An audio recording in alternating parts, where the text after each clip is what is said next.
Well, a warm welcome to today's talk, and as you can see, it's pretty dark outside. It's rained here for days. Autumn has well and truly arrived.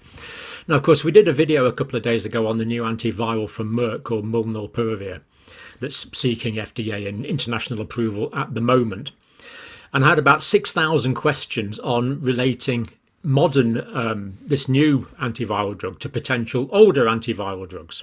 So that's what this is about. So we're going to compare Molnupiravir with Ivermectin. Now, I'm aware that this issue is sensitive, shall we say. So everything I say is going to be based on evidence, and I'm going to show you the evidence. And where the evidence is unclear, I'm going to be upfront about that and tell you about that. Now, we're going to start off by looking at this paper here. So this recently published paper. Now, this is published from Austin Publishing, which is a peer-reviewed publishing group. Drugs shown to inhibit SARS coronavirus 2 in COVID-19 disease. Comparative basic and clinical pharmacology of Molnupiravir and Ivermectin.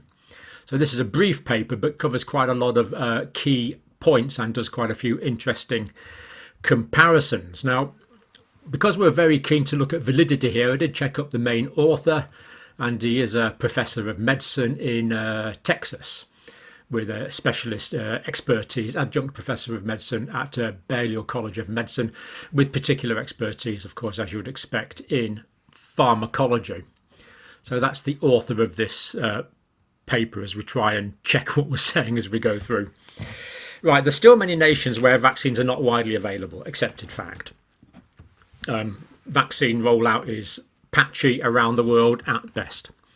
There's a gradual shift to focus to antiviral drugs. Now, if there was good quality antiviral drugs, then countries that are still waiting to be vaccinated, the impact could be much less, because they would have antiviral drugs potentially to prevent the transmission of the disease and to treat it should it occur. Because the analogy I've used many times, if you've watched this channel, is bubonic plague, which killed people in the Black Death it killed huge percentages of the population in the past. But now we just treat it with antibiotics. We don't vaccinate against it. We just treat it when it arises. So we need this as an adjunct to vaccination is the thinking of this paper. So adjunctive chemo prophylaxis. Now, chemo means it's a chemical, a drug. Prophylaxis means to prevent. Adjunctive means it's as well as the vaccine. So we don't want to get into this argument. Do we want antivirals or do we want the vaccines? I want both. I'm pro-vaccine, I'm also pro-antiviral. We don't want divisions into different camps. That is not helpful. We want to examine what the truth is. So the active treatment of the SARS coronavirus 2 infections. So for adjunctive preventative treatment and for active treatment as well, both would be brilliant. We want to stop people getting it, and we certainly want to treat them when they do get sick if we can. And also for post-vaccine breakthrough cases, which, okay, there are some issues with that at the moment, so we'll accept that. Two ways to get new drugs: develop novel antivirals, so new ones, or repurpose existing drugs. Now, there's a lot of repurposing of drugs gone on in the history of medicine. If we take aspirin, for example, I mean, aspirin comes from willow bark, and it was first used to treat fevers. But then people realised it was a painkiller, it was an analgesic, and then people realised it made your platelets less sticky. So we give it as an anti-platelet, blood thinning drug as well. And there's lots of examples of this where one drug was developed for one thing and it finds out to be useful for another thing. So repurposing wouldn't be at all surprising, as well worth looking at. Of course, an example from this pandemic that's unambiguous is steroids. They've been repurposed. So steroid drugs that have been using all my career, so at least for the last 40 odd years, and then we repurposed it to treat the inflammatory complications of COVID-19, so that's not surprising. So ivermectin is the most studied repurposed drug according to this paper. Just quoting what the paper says: in randomized clinical trials, retrospective studies and meta-analyses, this paper is claiming. And do read the whole paper for yourself. Some of the biochemistry is a bit technical, but you should kind of get the gist of it. It's not totally inaccessible, although it is a scientific paper. Molnupiravir and ivermectin, anti-SARS coronavirus 2 mechanisms. Pharmacokinetics is the way that the body interacts with the drug. And pharmacodynamics is the way that the drug works on the body to have an effect, whether that effect is good or that effect is bad. So Molnupiravir, broad-spectrum antiviral agent against SARS coronavirus 2. And I believe it was first developed to treat influenza. So it's got action against seasonal seasonal or pandemic influenza, and also MERS coronavirus. So fairly broad spectrum really, and the data we looked at released from Merck does show that Molnupiravir is active against all of the variants so far that the study was able to incorporate anyway, all of the variants of COVID-19. So ivermectin is an FDA-approved WHO essential drug as a broad-spectrum antiparasitic and antibiotic, he's saying. And of course, it won the Nobel Prize. The two discoverers won the Nobel Prize co-won the Nobel Prize in 2015, as ivermectin has revolutionised the human treatment of parasitic disease around the world. Direct quote from the paper, and which has demonstrated broad-spectrum antiviral activity against RNA viruses, including HIV, Zika, MERS, coronavirus. So that is the quote from that paper. Check it out for yourself. The FDA-approved drug ivermectin inhibits the replication of SARS coronavirus 2 in vitro. Now, this means in experimental circumstances, and this again is not ambiguous. This goes way back to what paper was this? This goes way back to this paper here. One of the early papers from 2020 from Australia. The FDA-approved drug ivermectin inhibits replication of SARS coronavirus 2 in vitro. Not in vivo, this is looking at in vitro. So that is there, and I think this is pretty well, I think we can say that's pretty well accepted science now. No one seems to debate that particular point anymore. 5,000-fold inhibition of SARS coronavirus 2 got rid of 99.98% of viral particles in the first 48 hours. Remember, that is the ivermectin in vitro. Now, the inhibitory concentration, so-called IC50 of Molnupiravir, it shows to be more potent because you need less Molnupiravir in the tissues, according to this data here, to get the therapeutic effect. So that would be a dosing thing, and that would be the timing of the interventions. But it's looking like the Molnupiravir is working on lower tissue concentrations, but it's a bit more complicated, as we'll see. Both Molnupiravir and ivermectin are well absorbed orally, so you take them by mouth. This is the big example, the big selling point of the new Molnupiravir. Is you don't need to give it via an intravenous infusion like you do the monoclonal antibodies. Tmax is the time it takes to get to maximum plasma concentrations.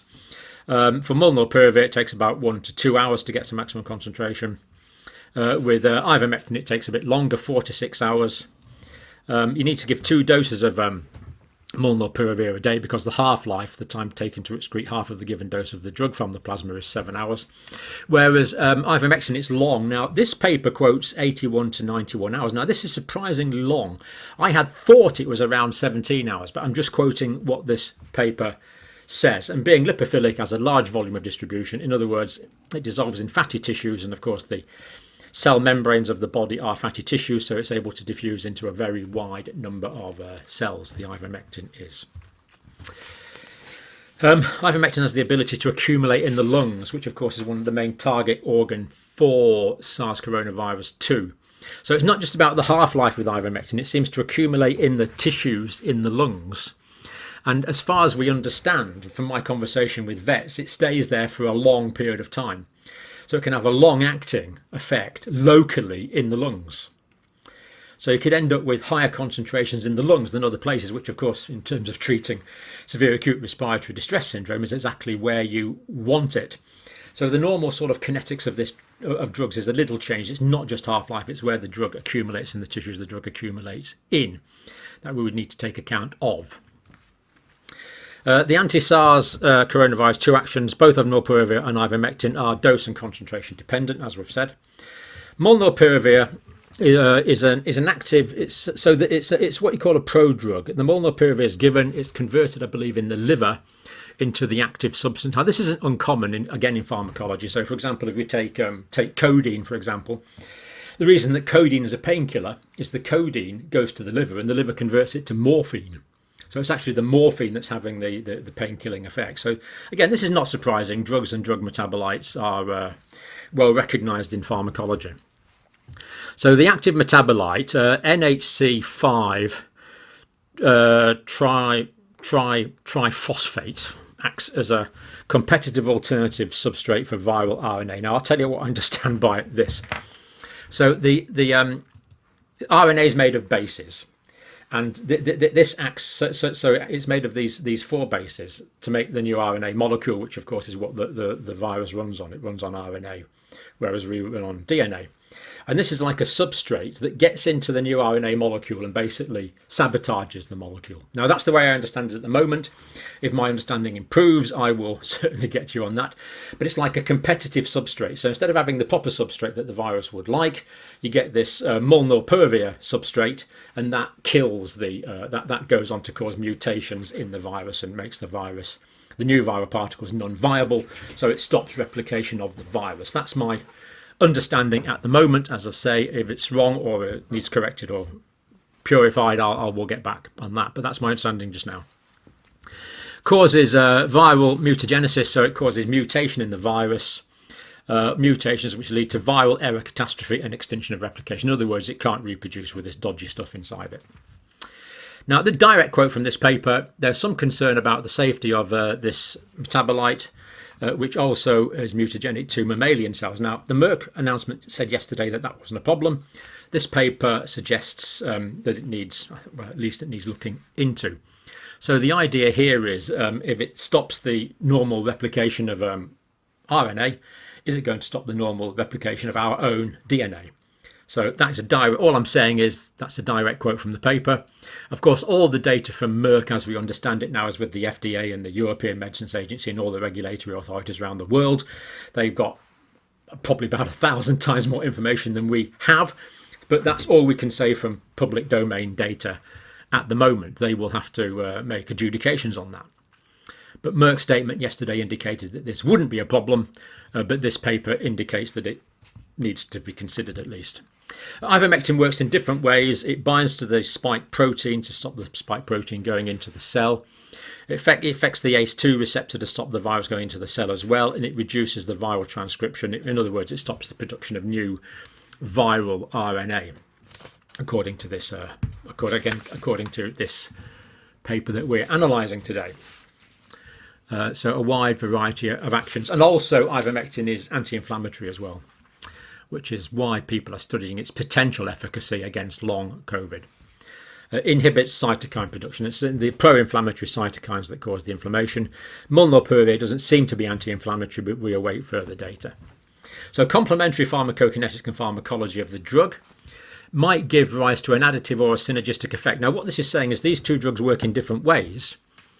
So if they were given together, you might get an effect of 2 from the ivermectin and an effect of 2 from the molnupiravir, giving a total action of 4. But there again, it might be synergistic. So you might get an effect of 2 from the molnupiravir, an effect of 2 from the ivermectin, but that might end up in an 8 times improvement. It could be a synergistic effect. Don't know. Work hasn't been done as far as we are aware. Certainly not published that I've seen. So could be given together basically is what this paper is suggesting could be investigated. In fact, they say this should be further investigated in an anti-SARS coronavirus 2 antiviral combination therapy is what this study is suggesting as a possible combination treatment. A combination of molnupiravir with ivermectin, maybe, we don't know. So that's a possibility. Now, what we are firmer about is the cost. Now, so far, the molnupiravir is about $700 a course. So it's, I think, as far as I know, it's BD. That's twice a day for 5 days. So that would be a total of 10 capsules, and that would equal $70 per capsule. That's the price that the US government seems to have paid so far. What the eventual price will be, Merck has said the price will be different depending on what the country can afford, which is good, of course. So that's kind of the price so far. We're looking at about $700 a course. Now, according to the World Health Organization, the cost of a packet of 100 ivermectin tablets is 3 milligram tablets is $2.96. So say we took 12 milligrams a day for 5 days, that will give a total cost of treatment of 53 cents, which is about 45 English pennies. So that is the comparative cost of the two drugs. Now, the comparative safety, of course, we don't know yet because we don't know the safety of molnupiravir. But this is from, let me show you where this is from. This is from Vigibase, which apparently picks up most of the world's prescriptions. It's a Uppsala monitoring centre combined with the WHO and all sorts of things from the place in Sweden where it first started. And it's looking at the risk and side effects of drugs. You can check it out there. And it's absolutely great because you can actually go into this and you can look up the safety profile of any drug. It really is quite an impressive, database, this. So let me just give you a couple of examples from it. Ivermectin, 3.7 billion doses have been given. 3.7 billion doses given to human beings. This is not counting animal data. That's 3.7 billion doses have been given to people. And the adverse events reported are 5,693. If we compare that with another common drug like amoxicillin, where there's been 136,000 reported adverse events, and another common drug like ibuprofen, which is the aspirin type anti-inflammatory, we call it brufen in this country, 165,000 adverse events reported. So from that we see that ivermectin's got a very low amount of adverse events reported compared to those couple of other common pharmaceuticals. And as I say, of course, we don't have this data yet for Molnupiravir because this is post-release data. How well do they work? The efficacy. Well, we know that the Molnupiravir is about 50% reduction in deaths and hospitalisations from yesterday. So we can say roughly Molnupiravir preventing 50% of hospitalisations and deaths. Those studies being done in people that had at least one risk factor for hospitalisation or death being treated early. Ivermectin, so we're saying about 50% efficacy, present hospitalisation and death for the Molnupiravir is kind of the figure that we're working on from yesterday's video, day before's video. Ivermectin, this paper here, this is the Tess Laurie paper. She's saying a 62% benefit from her meta-analysis with a moderate certainty evidence. Do look at this amazing ongoing meta-analysis here. Now this is lifetime. So for example, when there was a question over the efficacy or the validity really of the data from an Elgazar study, I think it was in Egypt, they simply took it out and recalculated it. So they were doing this on an ongoing basis. So they're saying that early treatment, so that would be like 0 would be there, 1 making no difference would be there, and so they're saying that this is like about, it's about 0.3, isn't it? So yes, a 66% improvement they're saying from early treatment. Late treatment with ivermectin, they're claiming a 40% improvement from their analyses, and prophylaxis they suggest an 86% improvement. So 2 very positive meta-analyses there on the efficacy of ivermectin. Look at them for yourself. They are there, they are accessible. I've given you the links. Counter argument comes from the Cochrane Library, which does a lot of peer reviews. Main results treating people in hospital with COVID-19. Now, I have mentioned this before from the Cochrane Library. I think this was largely carried out by German academics. And all I'm going to do, because I've gone on for some time now, is I'm just going to quote the plain language, the plain English summary on this, just to give us an idea of what they're saying. They're saying we don't know whether ivermectin compared to placebo or usual treatment at 28 days after treatment leads to more or fewer deaths. They're saying they don't know. Worsens or improves patient condition, assessed by need for oxygen or ventilation. They're saying they don't know. Increases or reduces unwanted events. They're saying they don't know. Prevented COVID-19. They're saying they don't know. So there's a definite don't know on that one, just from the plain language summary there, whereas the other 2 are positive. So there we go. Let's leave you to think about that for a little while. That's my best interpretation of the data as we have it now.